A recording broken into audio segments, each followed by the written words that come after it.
আচ্ছা, 90 থেকে 100 পর্যন্ত মৌলিক সংখ্যা কি কি হবে? 90, 91, 92, 93, 94, 95, 96, 97। শুধুমাত্র 97 হবে 90 থেকে 100 পর্যন্ত মৌলিক সংখ্যা, একটাই। আচ্ছা, 100 থেকে 110 পর্যন্ত মৌলিক সংখ্যা কি? 101 আছে, 102 বাদ, 103 আছে, 104, 5, 6, 107 আছে, 109 আছে। 1, 2, 3, 4টা। এরপরে 110 থেকে 120 পর্যন্ত কি কি মৌলিক সংখ্যা আছে?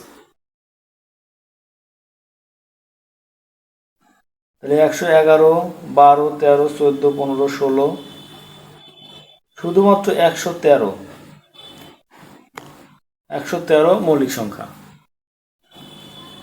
তাহলে এগুলো কিন্তু টিক পরীক্ষাতে অনেক বেশি আসে, মাল্টিপল চয়েস যেগুলো। 90 থেকে 100 পর্যন্ত মৌলিক সংখ্যা 97, 110 থেকে 120 পর্যন্ত মৌলিক সংখ্যা 113, 100 থেকে 110 পর্যন্ত মৌলিক সংখ্যা এগুলো 101, 103, 107, 109, 4টা।